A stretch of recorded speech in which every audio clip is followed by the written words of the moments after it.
Greetings, fight fans. It's your boy Noah here, coming to you live from the basement with another edition of the Countout.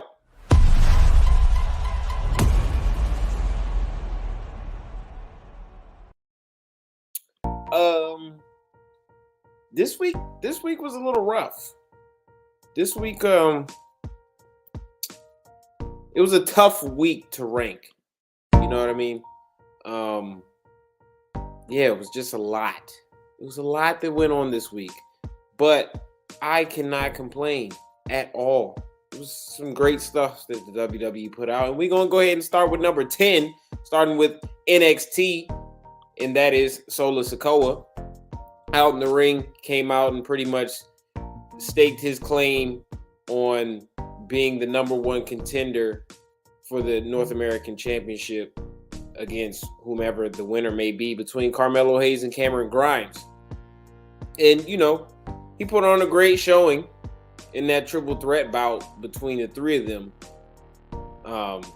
And so I think he definitely should get the opportunity to be the number one contender after that match. Cameron Grimes came out to an audible chorus of boos and "you got luckies" and pretty much told Solo Sikoa that he was going to be next in line when he beats Carmelo Hayes.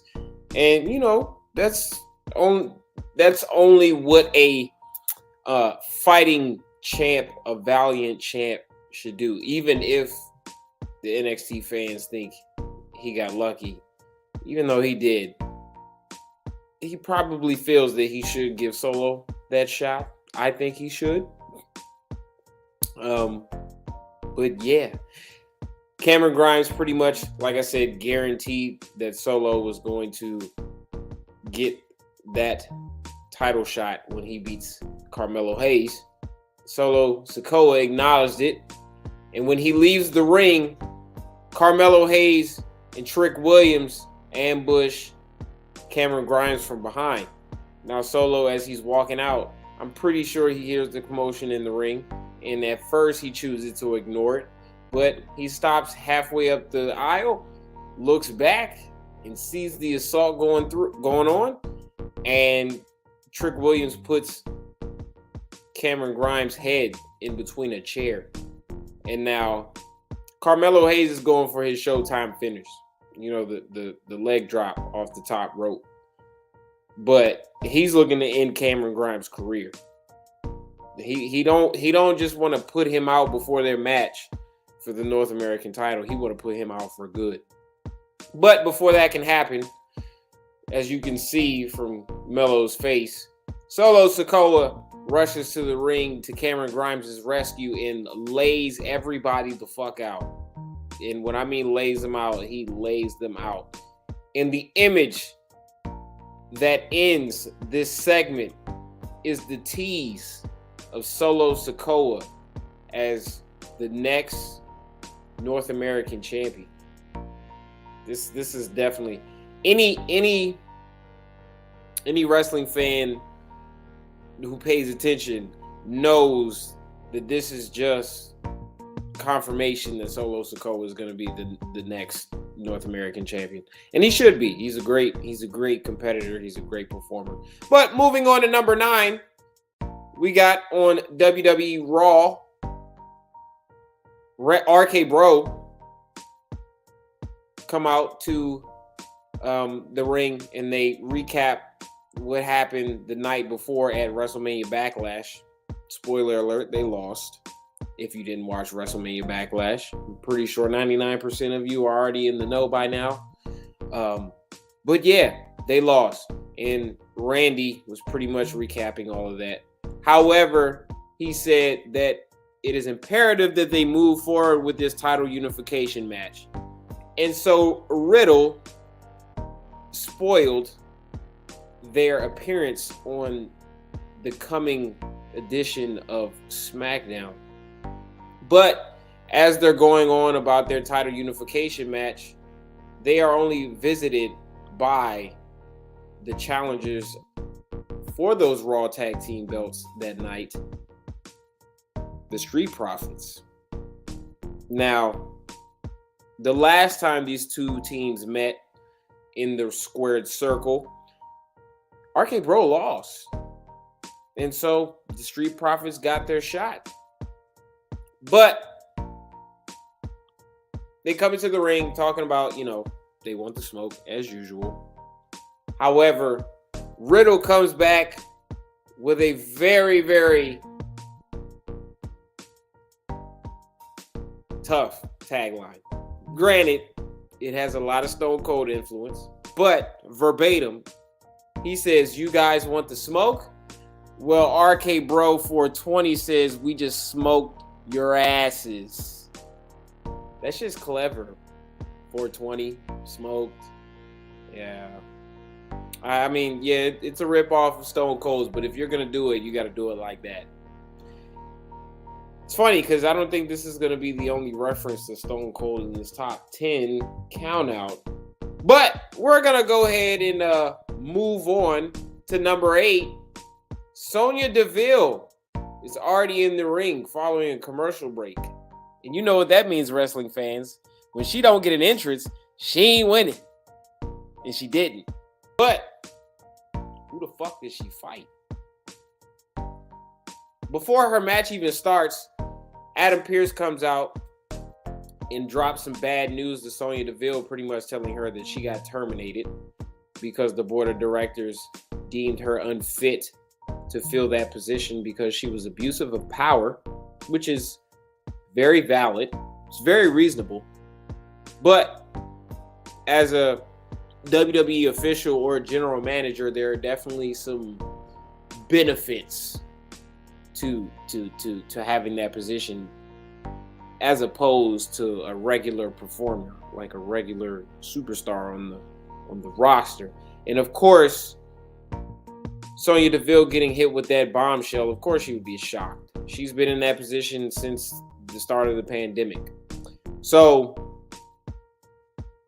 end of an era for Sonya Deville only is followed up with the return of Alexa Bliss, who has been gone for the most part for like eight months, something like that. I mean, we saw her at Elimination Chamber, but it really was still along that old Bray Wyatt-esque gimmick.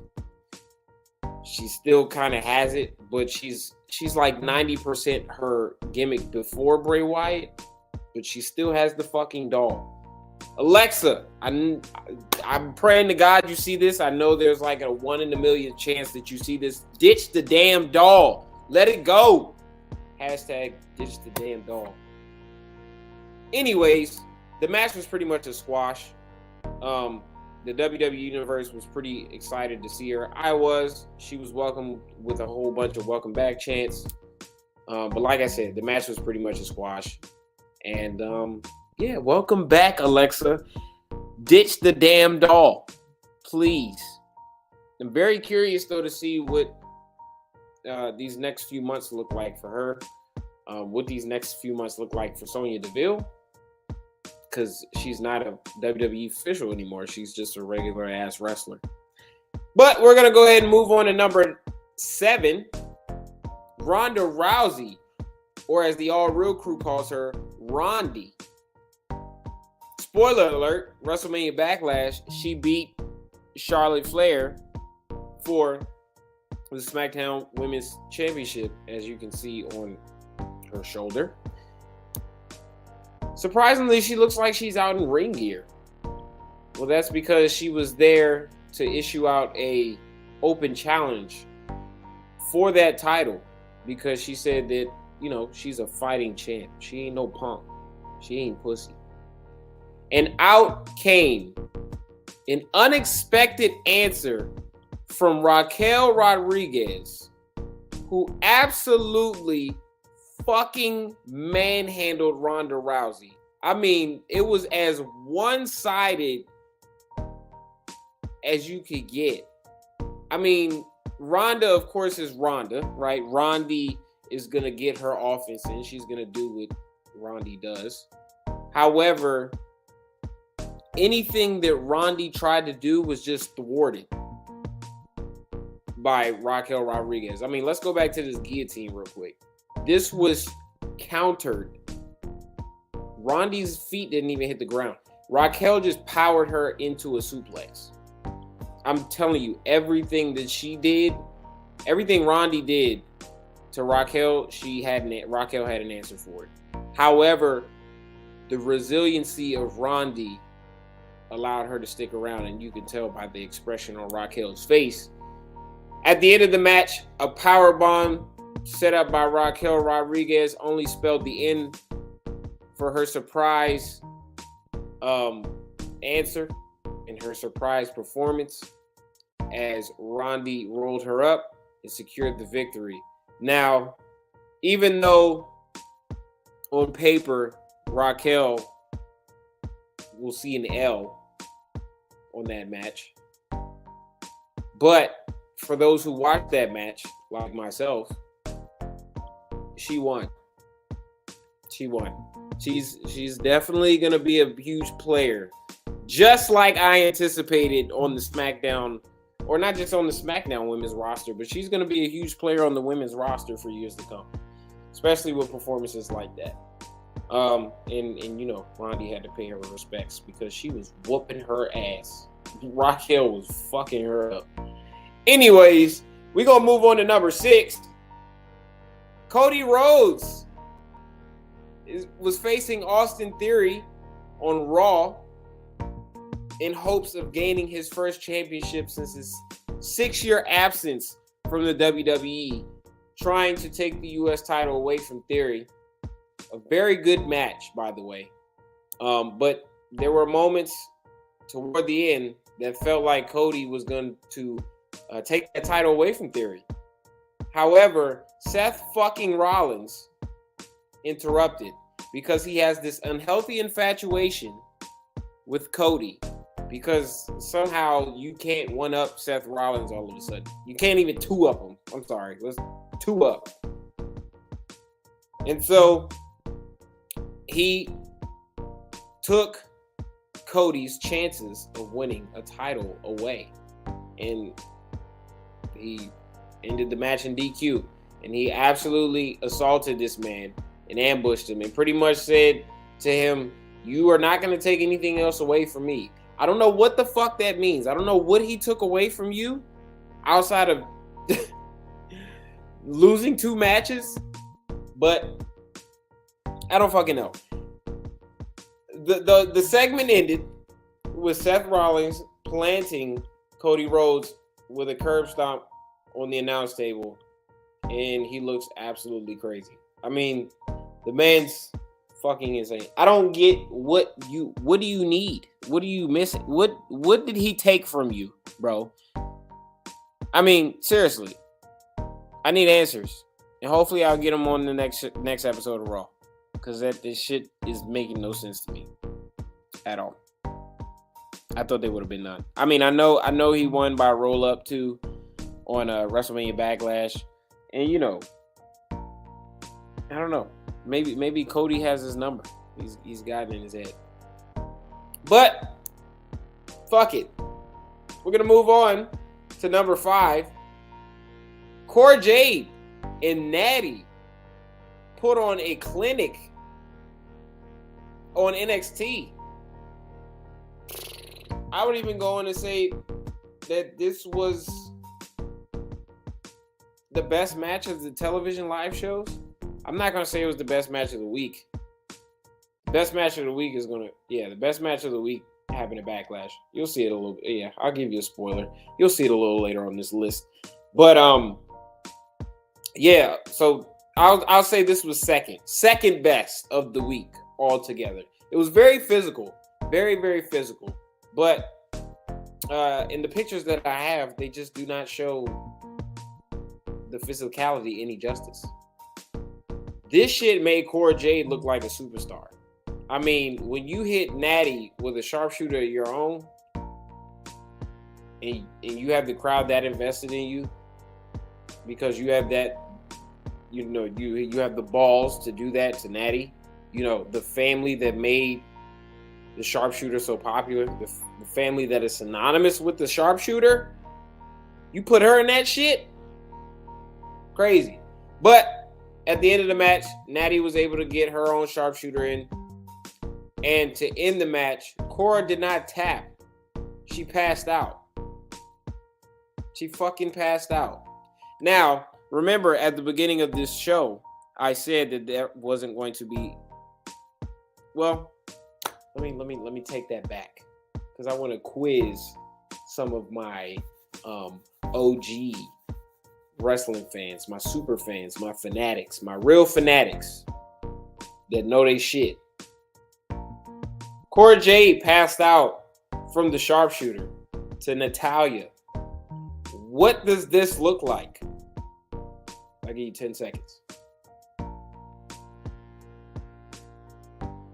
What does it remind you of? If you guessed it, WrestleMania 13, Bret Hart versus Stone Cold Steve Austin in their critically acclaimed, iconic submission match where Stone Cold never tapped from the fucking sharpshooter. He passed the fuck out. He passed out. And so when you have Cora Jade do this shit, I know this is a callback to this specific moment, but when you have Cora Jade do this shit, especially after the performance she had in that match, you are pretty much telling me that she is going to be one of the next big things, not just in the women's division, but in your company. And I wouldn't be mad at that. Cora Jade is tough. She showed it in this match. She reminds me a lot of AJ Lee.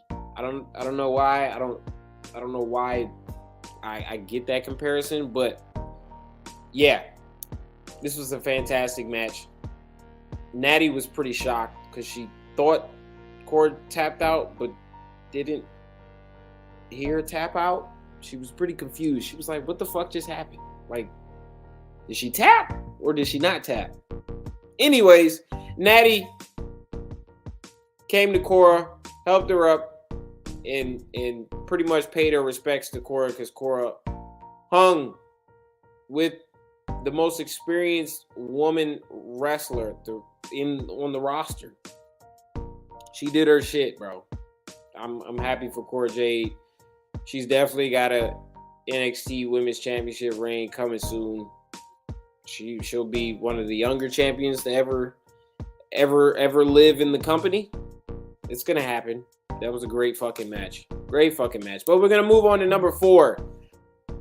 Tijon's boy Madcap Moss came out on SmackDown this week and recapped his victory over Baron Corbin at WrestleMania Backlash, and pretty much was going off how big that win was going to be for his career and how he was able to leave Corbin in his rear view to move on to bigger and better things. However, he was very wrong because Baron Corbin blasted his shit with a chair. What made this segment even funny was the scream that Kayla Braxton let out when she saw Corbin enter the ring.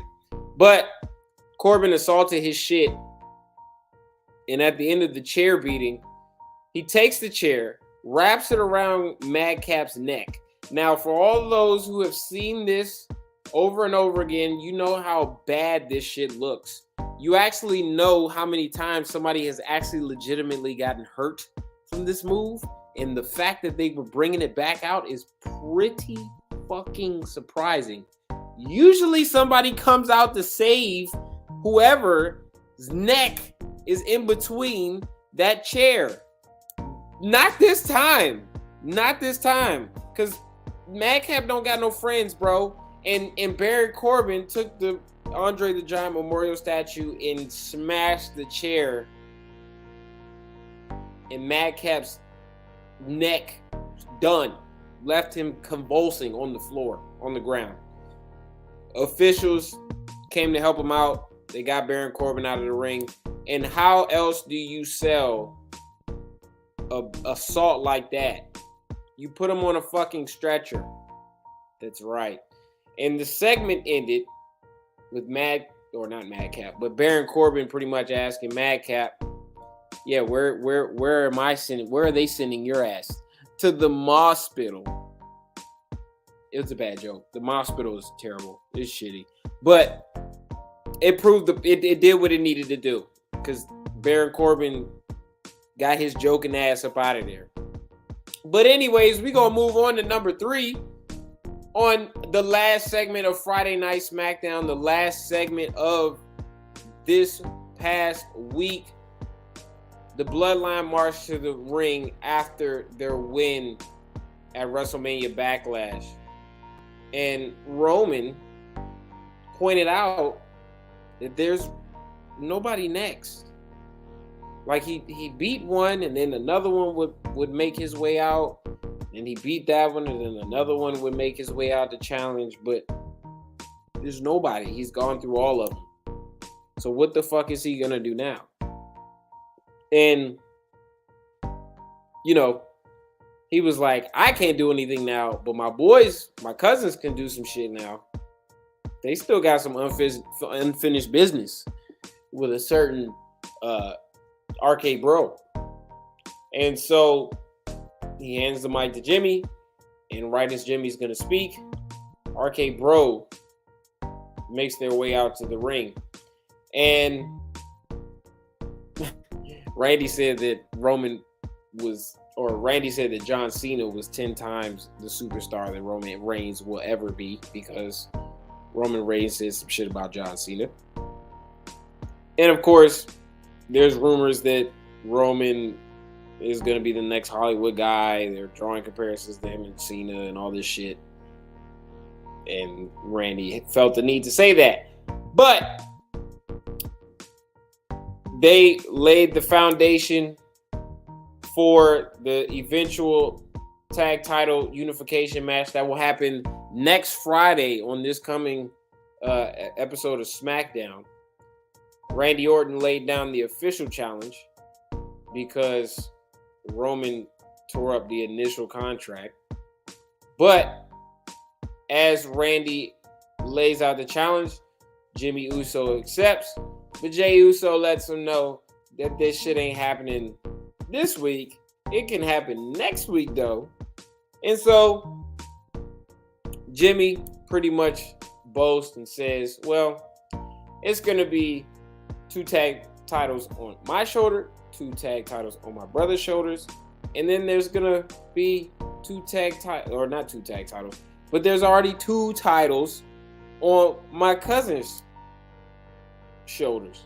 And as he lifts those belts up in the air, Riddle blasts his shit with a knee. And it's the talk of the week, actually. Actually, Riddle's been on fire this entire week. Riddle, if there was a power ranking, Riddle should be number 1.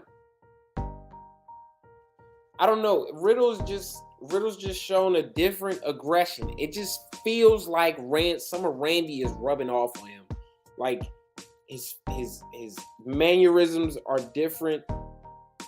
He's got this weird display of aggression I've never seen out of him since his move to the main roster. I mean, the guy looks like a fucking like a Viking. Like he looks like a predator, like Randy does at times, you know. But I know RK Bro and the Bloodline end up on this Countout shit almost every week. But y'all tell me what is hitting better than this shit right now. Number 2, at WrestleMania Backlash, we saw the sequel to the Edge AJ Styles program. AJ was laying it into Edge. I mean, he was pretty much whipping Edge's ass. Because he lost at WrestleMania. So why the fuck does this shit keep going back? Anyways, AJ Styles was whooping Edge's ass. It was pretty one-sided. Like I said, Edge got his licks in. But AJ Styles was dominating so much that even though he was barred from ringside from this match, Damian Priest found his ass out in the arena when he wasn't supposed to. And Finn Balor came in and made the save because you not about to interrupt when you're not supposed to be there. So he was whooping his ass. However, this distraction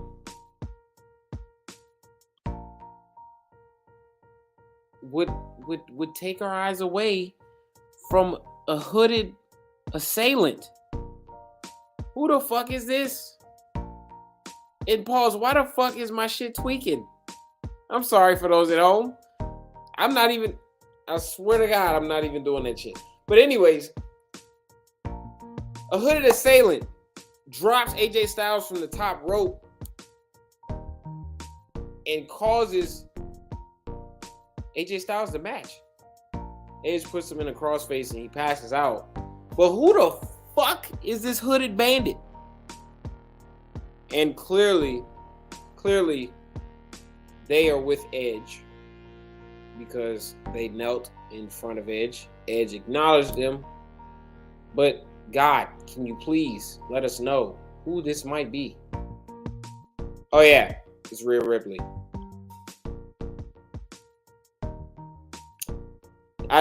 We talked about this on the All Real Crew. It was inevitable. She bleeds. She screams the Judgment Day. And what better introduction? And what surprising way to introduce her into the stable than this? I actually thought it was going to come a little later than it did. But that's what makes this so good. Is because of the timing and how unexpected it was. It was great.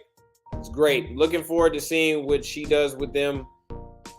Edge is only going to elevate her to newer heights. She was going to be a superstar even before this. She's stamped in as a major player in not only the women's division, but in the company as a major player, especially with Edge. However, we move on to number one, and that is something else that happened at Backlash. It was, in my opinion, WWE's best match of the year so far. So far, it's their match of the year. I don't know. Like, I know we had that stellar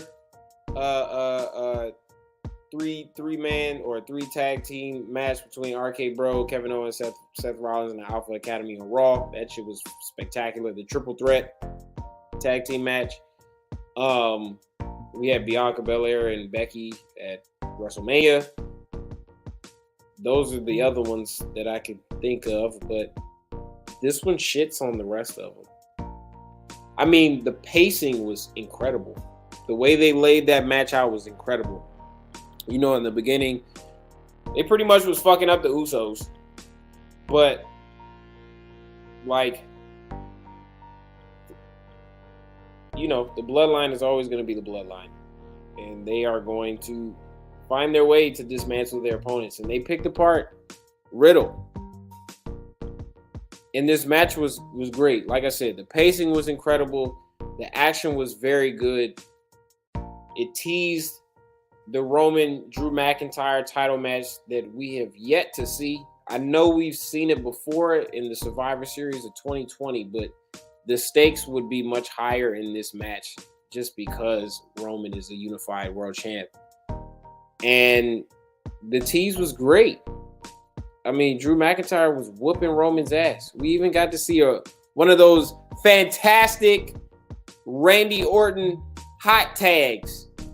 And he even countered one of those fire-ass spears.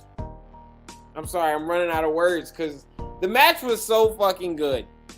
And to be completely transparent, I didn't know that we were not allowed to have more than 100 slides. So I can't even show you all the pictures. However, the best part of the match was the last 7 minutes because it was absolute bedlam in that bitch. I mean, it was bodies everywhere. Fucking everybody jumping through, you know, suicide dive. I promise I'm not doing that. Suicide dives, jumping off the top ropes and shit. Roman rock bottom Drew McIntyre through the table. I mean, it was crazy as shit. So at the end of the match, Riddle RKO'd Jey Uso off of the top rope, and it was enough to distract him from realizing that Roman still technically was the legal man. Roman speared Riddle, and the Bloodline won. It was spectacular. If you didn't actually watch the match, watch the match. I'm telling you, this should at least be on everybody's, I would say, top 3 matches of the year for WWE. For WWE, strictly WWE. Because this Countout thing is only WWE for right now. For right now. But, as always, the official Noah has counted it out. It is over. It is done. We just recap a great week. Like I said, this was hard. This was very difficult. As always, like I said, like, comment, subscribe, share. Let me know if I missed anything this week and it should have been on the list. Let me know if I'm smoking crack and some things that were low on the list should have been higher, or vice versa. You know what I mean? Like I said, this show is all opinionated. I love the interaction. I love the debate. Follow us on Instagram, TTR Wrestling, the All Real Crew that comes on every Saturday at 6 o'clock. Follow us on Twitter at Take It to the Ring. But other than that, bro, this is the Countout, and I am out.